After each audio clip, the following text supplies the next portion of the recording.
Hello ನನ್ನ ಕುಟುಂಬದವರೇ, ಹೇಗಿದ್ದೀರೆಲ್ಲರೂ? ಇವತ್ತು ನಾನು ನಿಮ್ಮ ಜೊತೆ ಡಿಫ್ರೆಂಟ್ ಆದ ಒಂದು ರೆಸಿಪಿಯನ್ನು ಶೇರ್ ಮಾಡ್ತಾಯಿದ್ದೀನಿ. ಬ್ರೇಕ್ಫಾಸ್ಟ್, ಸ್ನ್ಯಾಕ್ಸಿಗೆ ಎಲ್ಲದಕ್ಕೂ ಇದು ಆಗುತ್ತೆ. ನಿಮಗೆ ಪರೋಟ ಇದು ತುಂಬ ಚೆನ್ನಾಗಾಗುತ್ತೆ. ಈ ಪರೋಟವನ್ನು ಒಮ್ಮೆ ನೀವು ಮನೆಯಲ್ಲೇ ಟ್ರೈ ಮಾಡಿ ನೋಡಿ.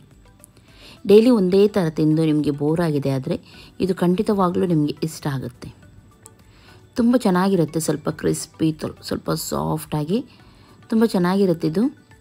ಇದನ್ನು ನೀವು ಹೀಗೇನೂ ತಿನ್ಬೋದು ಅಥವಾ ಇದರೊಟ್ಟಿಗೆ ಯಾವುದಾದ್ರೂ ಚಟ್ನಿ ಇರಲಿ, ಸಾರಿರಲಿ, ಸಾಸ್, ಮಯೋನೈಸ್ ಯಾವುದು ಕೂಡ ನಡೆಯುತ್ತೆ.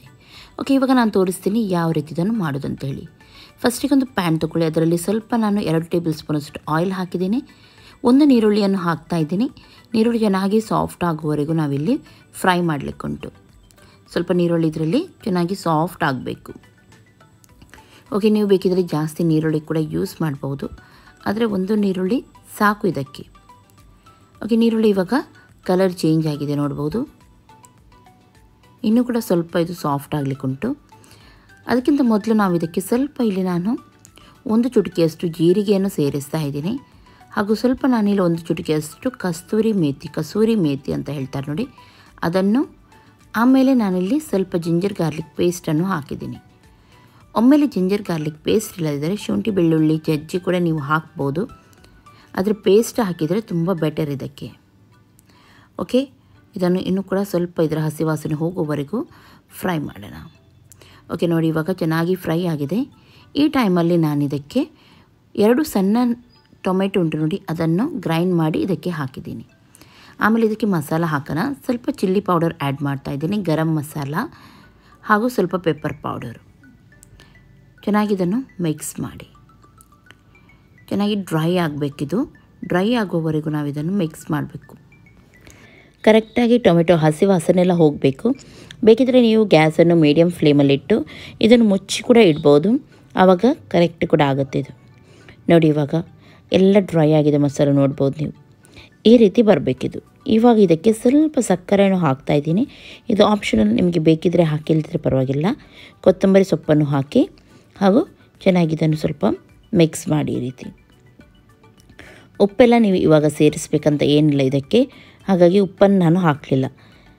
ಓಕೆ, ಮಿಕ್ಸ್ ಮಾಡಿ ಇದು ಸ್ವಲ್ಪ ಪಕ್ಕದಲ್ಲಿ ಇಟ್ಕೊಳ್ಳೋಣ. ಸ್ವಲ್ಪ ಇದು ತಣ್ಣಗಾಗಲಿ, ಗ್ಯಾಸನ್ನೆಲ್ಲ ಆಫ್ ಮಾಡಿ. ಆಮೇಲೆ ಏನು ಮಾಡೋದಂತ ನಾನು ಹೇಳ್ತೀನಿ ನಿಮಗೆ. ಓಕೆ, ಸ್ವಲ್ಪ ಹೊತ್ತು ಬಿಟ್ಟು ನಾನಿಲ್ಲಿ 1 ದೊಡ್ಡ ಕಪ್ಪಷ್ಟು ಮೈದಾ ಹುಡಿಯನ್ನು ತೊಗೊಂಡಿದ್ದೀನಿ. ಗೋಧಿ ಹುಡಿ ಕೂಡ ನೀವು ತೊಗೊಳ್ಬೋದು. ಸ್ವಲ್ಪ ರುಚಿಗೆ ತಕ್ಕಷ್ಟು ಉಪ್ಪನ್ನು ಇದಕ್ಕೆ ಸೇರಿಸಿದ್ದೀನಿ. 1 ಟೇಬಲ್ ಸ್ಪೂನಷ್ಟು ಆಯಿಲ್ ಇದಕ್ಕೆ ಹಾಕಿದ್ದೀನಿ. ಹಾಗೂ ನಾನಿಲ್ಲಿ ಮೊಟ್ಟೆಯನ್ನು ಹಾಕ್ತಾಯಿದ್ದೀನಿ. ಮೊಟ್ಟೆ ತಿನ್ನುವವರು ಮಾತ್ರ ಮೊಟ್ಟೆಯನ್ನು ಹಾಕಿ, ಮೊಟ್ಟೆ ತಿನ್ನದವರು 1 ಸ್ಪೂನಷ್ಟು ನೀವಿಲ್ಲಿ ಮೊಸರನ್ನು ಹಾಕಿದರೆ ಆಯಿತು. ಓಕೆ, ನೆಕ್ಸ್ಟ್ ನಾವು ಮಸಾಲೆ ರೆಡಿ ಮಾಡಿದ್ವಿ ನೋಡಿ, ಅದನ್ನು ಕೂಡ ಇದಕ್ಕೆ ಆ್ಯಡ್ ಮಾಡೋಣ. ನೋಡಿ, ಮಸಾಲ ಹಾಕಿದ ಮೇಲೆ ಇದನ್ನು ಚೆನ್ನಾಗಿ ಮಿಕ್ಸ್ ಮಾಡಿ. ಓಕೆ, ಒಳ್ಳೆ ರೀತಿ ಇದು ಮಿಕ್ಸ್ ಆಗಲಿ. ನಾನು ಹೇಳಿದಾಗೆ ನೀವು ಇದಕ್ಕೆ ಗೋಧಿ ಹುಡಿ ಕೂಡ ಯೂಸ್ ಮಾಡಿದರೆ ಚೆನ್ನಾಗಾಗುತ್ತೆ. ಓಕೆ, ನೋಡಿದ್ರಲ್ಲ. ಇವಾಗ ಇದಕ್ಕೆ ಏನು ಮಾಡಬೇಕು, ಸ್ವಲ್ಪನೇ ನೀರು ಹಾಕಿ, ನಾವು ಚಪಾತಿ ಹಿಟ್ಟು ಎಲ್ಲ ಯಾವ ರೀತಿ ಮಿಕ್ಸ್ ಮಾಡ್ತೀವಿ ನೋಡಿ, ಕಲಿಸ್ತೀವಿ ನೋಡಿ, ಅದೇ ರೀತಿ ಇದನ್ನು ಕಲಿಸ್ಬೇಕು ನಾವು. ಒಮ್ಮೆಲೆ ಡ್ರೈ ಉಂಟು ಅಥವಾ ಒಮ್ಮೆಲೆ ತುಂಬ ಸಾಫ್ಟ್ ಇದೆ ಅಂತ ಆದರೆ, ನೀರು ಜಾಸ್ತಿ ಆಗಿದೆ ಅಂತ ಆದರೆ ನೀವು ಇನ್ನೊಂದು ಸ್ವಲ್ಪ ಒಣ ಹಿಟ್ಟನ್ನು ಇದಕ್ಕೆ ಸೇರಿಸ್ಬೋದು. ಅಥವಾ ಡ್ರೈ ಉಂಟಂತಾದರೆ ಸ್ವಲ್ಪನೇ ನೀರು ಹಾಕಿ ಈ ರೀತಿ ಮಿಕ್ಸ್ ಮಾಡಿ. ಸ್ವಲ್ಪ ಹೊತ್ತಲ್ಲಿದು ಕರೆಕ್ಟ್ ಆಗುತ್ತೆ. ಓಕೆ, ನೀರುಳ್ಳಿ ಎಲ್ಲ ಅದಕ್ಕೆ ಹೇಳಿದ್ದು ನಾನು ತುಂಬ ಸಾಫ್ಟ್ ಆಗಬೇಕು ಅಂತ ಹೇಳಿ. ನೋಡಿ, ಇವಾಗ ನೋಡಿ ಕರೆಕ್ಟಾಗಿದೆ ಹಿಟ್ಟು. ಇದಕ್ಕೆ ನಾನು 1 ಸ್ಪೂನಷ್ಟು ಆಯಿಲನ್ನು ಹಾಕ್ತೀನಿ. ಮಿಕ್ಸ್ ಮಾಡಿ ಇದನ್ನು 1 ನಿಮಿಷದವರೆಗೂ ಹಾಗೆಯೇ ಮುಚ್ಚಿಡ್ತೀನಿ. ಇದರಿಂದ ಇದು ಇನ್ನೂ ಕೂಡ ಸಾಫ್ಟ್ ಆಗುತ್ತೆ. ಓಕೆ, ಇವಾಗ ಇದನ್ನು ಮುಚ್ಚಿಡೋಣ. 1 ನಿಮಿಷ ಸಾಕು, ಇದಕ್ಕೆ ಜಾಸ್ತಿ ಬೇಡ. ಓಕೆ, 1 ನಿಮಿಷ ಆಗಿದೆ. ಆಯಿಲೆಲ್ಲ ಚೆನ್ನಾಗಿ ಎಳ್ಕೊಂಡಿದೆ ನೋಡ್ಬೋದು ನೀವು. ಸಾಫ್ಟ್ ಕೂಡ ಆಗಿದೆ ಇದು. ಈ ರೀತಿ ನಮಗೆ ಹಿಟ್ಟು ಬೇಕು. ಚೆನ್ನಾಗಿದೆ. ಇನ್ನೊಮ್ಮೆ ಈ ರೀತಿ ಮಿಕ್ಸ್ ಮಾಡಿ.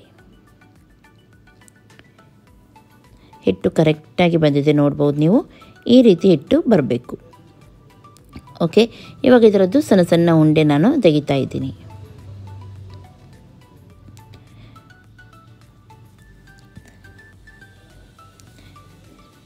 ಇದನ್ನು ಇವಾಗ ಉಳಿದ ಉಂಡೆಯನ್ನು ಸಪ್ರೇಟಾಗಿ ಬೌಲಲ್ಲಿ ಅದೇ ಬೌಲಲ್ಲಿ ಹಾಕಿ ಮುಚ್ಚಿಡೋಣ.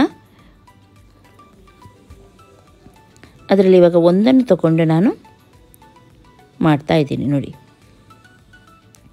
ಕರೆಕ್ಟಾಗಿ ಉಂಡೆಯನ್ನು ಒಂದು ಶೇಪಿಗೆ ತಗೊಂಡು ಬನ್ನಿ.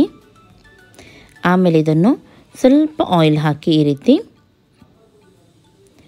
ಇದಕ್ಕೆ ಒಣ ಹಿಟ್ಟು ಹಾಕಲಿಕ್ಕಿಲ್ಲ, ಹಾಗಾಗಿ ನಾನಿಲ್ಲಿ ಆಯಿಲ್ ಹಾಕಿದ್ದೀನಿ. ಒಮ್ಮೆಲೆ ನೀವು ಒಣ ಹಿಟ್ಟು ಹಾಕೋದಾದರೆ ಆಯಿಲ್ ಹಾಕಬೇಕಂತ ಇಲ್ಲ. ಎಷ್ಟು ತೆಳುವಾಗುತ್ತೆ ನೋಡಿ, ಅಷ್ಟು ತೆಳುವಾಗಿ ನೀವು ಇದನ್ನು ಲಾಟಬೇಕು. ಸ್ವಲ್ಪ ಹರಿಯುತ್ತೆ, ಇದು ಕಟ್ಟಾಗುತ್ತೆ ಮಧ್ಯ ಮಧ್ಯದಲ್ಲಿ, ಪರವಾಗಿಲ್ಲ, ಏನಾಗಲ್ಲ. ಇದೇ ರೀತಿ ಎಷ್ಟು ತೆಳುವಾಗುತ್ತೆ, ಶೇಪ್ ಎಲ್ಲ ಬೇಕಂತ ಇಲ್ಲ, ಈ ರೀತಿ ಉದ್ದನೇ ಆಗಿ ಎಷ್ಟು ತೆಳುವಾಗುತ್ತೆ ನೋಡಿ ಅಷ್ಟು ತೆಳುವಲ್ಲಿ ಇದನ್ನು ನೀವು ಲಾಟಬೇಕು ನೋಡಿ. ಹೀಗೆ ಇವಾಗ ಲಾಟಿಸಿ ಆಗಿದೆ. ಆಮೇಲೆ ನೋಡಿ ಈ ರೀತಿ ಸಾರಿ ಎಲ್ಲ ಫಾಲ್ ಯಾವ ರೀತಿ ತೆಗಿತೀವಿ ನೋಡಿ, ಆ ರೀತಿ ತೆಗೆದಿದ್ದನ್ನು ನೋಡಿ ಈ ರೀತಿ ಮಾಡಬೇಕು. ಆಮೇಲೆ ಒಂದು ನೋಡಿ ಈ ರೀತಿ ರೌಂಡ್ ರೌಂಡಾಗಿ ತಿರುಗಿಸಿದನ್ನು ನೋಡಿದ್ರಲ್ಲ. ಆಮೇಲೆ ಸ್ವಲ್ಪ ಇದನ್ನು ಈ ರೀತಿ ಲಾಟಿಸಿದ್ರೆ ಆಯಿತು ನೀವು ನೋಡಿ. ಹೀಗೆ ಇವಾಗ ಇದು ರೆಡಿಯಾಗಿದೆ.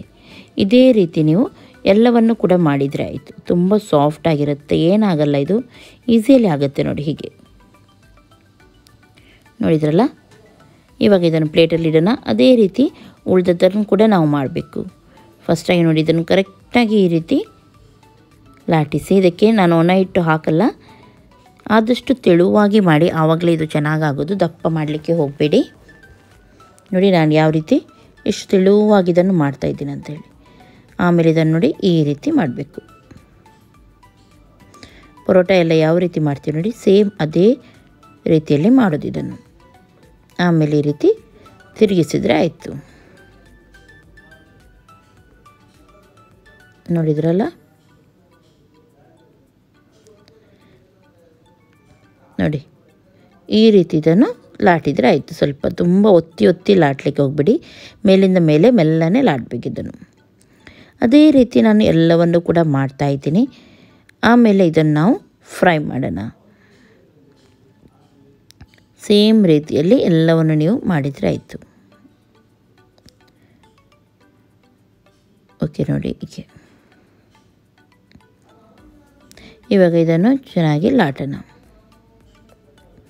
ಮೆಲ್ಲನೆ ಮಾಡಬೇಕು. ನಾನು ಹೇಳಿದಾಗೆ ಚಪಾತಿ ಎಲ್ಲ ಒತ್ತಿ ಮಾಡ್ತೀವಿ ನೋಡಿ, ಆ ರೀತಿ ಮಾಡಬಾರ್ದು. ಮೇಲಿಂದ ಮೇಲೆ ಮೆಲ್ಲನೆ ಮಾಡಬೇಕು, ಆವಾಗ ಚೆನ್ನಾಗಿ ನಿಮಗೆ ಲೇಯರ್ ಎಲ್ಲ ಬರುತ್ತೆ. ತವ ಇವಾಗ ಬಿಸಿಯಾಗಿದೆ. 1 ಅಥವಾ 2 ಇಟ್ಟು ನೀವು ಇದರಲ್ಲಿ ಫ್ರೈ ಮಾಡಿದರೆ ಆಯಿತು. ದೊಡ್ಡ ತವ ಆದರೆ 3 ಕೂಡ ನೀವು ಇದರಲ್ಲಿ ಇಡ್ಬೋದು.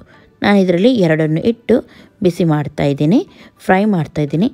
ಫಸ್ಟಿಗೆ ನಾನು ಆಯಿಲನ್ನು ಹಾಕಲಿಲ್ಲ, ಇದರ ಮೇಲೆ ನಾನು ಸ್ವಲ್ಪ ಆಯಿಲನ್ನು ಈ ರೀತಿ ಬ್ರಷ್ ಮಾಡ್ತಾಯಿದ್ದೀನಿ ನೋಡಿ. ಹೀಗೆ ತುಪ್ಪ ಕೂಡ ನೀವು ಹಾಕ್ಬೋದು, ಬೆಣ್ಣೆ ಕೂಡ ಹಾಕ್ಬೋದು, ಚೆನ್ನಾಗಾಗುತ್ತೆ. ಓಕೆ, 2 ಸೈಡ್ ಕೂಡ ಸ್ವಲ್ಪ ಕೆಂಪಾಗುವವರೆಗೆ ಇದನ್ನು ಫ್ರೈ ಮಾಡಬೇಕು. ನಾವು ಗ್ಯಾಸನ್ನು ಫಾಸ್ಟಲ್ಲಿ ಇಟ್ಟು ಇಲ್ಲಿ ಫ್ರೈ ಮಾಡಲಿಕ್ಕಿಲ್ಲ, ಮೀಡಿಯಮ್ ಫ್ಲೇಮಲ್ಲಿ ಇಟ್ಟು ನಾವು ಫ್ರೈ ಮಾಡಬೇಕು. ಸ್ವಲ್ಪ ದಪ್ಪ ಆದ್ದರಿಂದ ಒಳಗಡೆ ಎಲ್ಲ ಇದು ಚೆನ್ನಾಗಿ ಬೇಯಬೇಕು. ಹಾಗಾಗಿ ಮೀಡಿಯಮ್ ಫ್ಲೇಮಲ್ಲಿ ಇಟ್ಟು ಚೆನ್ನಾಗಿ ಇದನ್ನು ಕ್ರಿಸ್ಪಿ ಆಗುವವರೆಗೂ ಫ್ರೈ ಮಾಡಿ. ಇವಾಗ ನಿಮಗೆ ಸ್ವಲ್ಪ ಕ್ರಿಸ್ಪಿ ಅಂತ ಎನಿಸಿದ್ರು ಆಮೇಲೆ ನೀವು ಹೊರಗಡೆ ತೆಗೆದು ಇಡ್ತೀರಿ ನೋಡಿ, ಸ್ವಲ್ಪ ಸಾಫ್ಟಾಗಿ ಚೆನ್ನಾಗಿರುತ್ತೆ. ಇದು ಬಿಸಿ ಬಿಸಿ ಇರುವಾಗ ತಿಂದರೆ, ಕ್ರಿಸ್ಪಿ ಎಲ್ಲ ಕೆಲವರಿಗೆ ಇಷ್ಟ ಇರುತ್ತೆ, ಅವರಿಗೆ ಬಿಸಿ ಬಿಸಿ ಇರುವಾಗ ನೀವು ತಿನ್ನಿ, ತುಂಬ ಚೆನ್ನಾಗಿರುತ್ತೆ ಇದು. ಓಕೆ, ನೋಡಿದ್ರಲ್ಲ.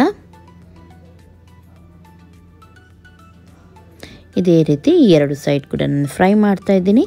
ಅದೇ ರೀತಿ ಎಲ್ಲವನ್ನು ಕೂಡ ನಾನು ಫ್ರೈ ಮಾಡಿ ತೆಗಿತೀನಿ.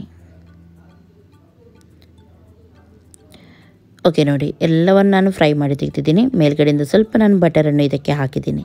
ತುಂಬ ಚೆನ್ನಾಗಾಗುತ್ತೆ ನೀವು ಈ ರೀತಿ ಮಾಡಿದರೆ, ತುಂಬ ಬೇಗನೂ ಆಗುತ್ತೆ. ಹಾಗೂ ಇದಕ್ಕೆ ನಿಜವಾಗ್ಲೂ ಹೇಳಬೇಕಾದ್ರೆ ಯಾವುದೇ ಸೈಡ್ ಎಂಥದ್ದು ತಿನ್ನಲಿಕ್ಕೆ ಬೇಡ, ಡೈರೆಕ್ಟಾಗಿ ನೀವು ತಿನ್ಬೋದು, ಅಥವಾ ಟೀಯೊಂದಿಗೆ ಕೂಡ ನೀವು ಇದನ್ನು ತಿನ್ಬೋದು, ಚೆನ್ನಾಗಾಗುತ್ತೆ. ಈ ರೆಸಿಪಿ ಇವತ್ತಿದ್ದು ನಂದು ನಿಮಗೆ ಇಷ್ಟ ಆಯ್ತಂತಾದರೆ ಪ್ಲೀಸ್ ಲೈಕ್ ಮಾಡಿ, ನಿಮ್ಮ ಫ್ರೆಂಡ್ಸ್ ಜೊತೆ ಎಲ್ಲರ ಜೊತೆ ನನ್ನ ರೆಸಿಪಿಯನ್ನು ಶೇರ್ ಮಾಡ್ತಾಯಿರಿ. ಹಾಗೂ ನನ್ನ ಚಾನಲ್ಗೆ ಯಾರಿನ್ನೂ ಕೂಡ ಸಬ್ಸ್ಕ್ರೈಬ್ ಮಾಡಲಿಲ್ಲ ನೋಡಿ, ಅವರು ಸಬ್ಸ್ಕ್ರೈಬ್ ಮಾಡಿ, ಪಕ್ಕದಲ್ಲಿರುವ ಬೆಲ್ ಬಟನ್ ಕೂಡ ಕ್ಲಿಕ್ ಮಾಡಿ. ಓಕೆ, ನಾನಿವಾಗ ನಿಮಗೆ ಕರೆಕ್ಟಾಗಿ ಇದನ್ನು ಓಪನ್ ಮಾಡಿ ಕೂಡ ತೋರಿಸ್ತೀನಿ ನೋಡಿ, ಎಷ್ಟು ಚೆನ್ನಾಗಿರುತ್ತೆ ಇದು ನೋಡಿ, ಈ ರೀತಿ ಇರುತ್ತೆ. ಓಕೆ, ಖಂಡಿತವಾಗ್ಲೂ ನಿಮಗೆ ಇಷ್ಟ ಆಗಿರ್ಬೋದು ಅಂತ ಎನಿಸ್ತೀನಿ. ಇನ್ನು ನಾಳೆ ಸಿಗ್ತೀನಿ ನಾನು ಒಳ್ಳೆಯ ಒಂದು ರೆಸಿಪಿಯೊಂದಿಗೆ. ಎಲ್ಲರಿಗೂ ಟೇಕ್ ಕೇರ್, ಬಾಯ್ ಬಾಯ್.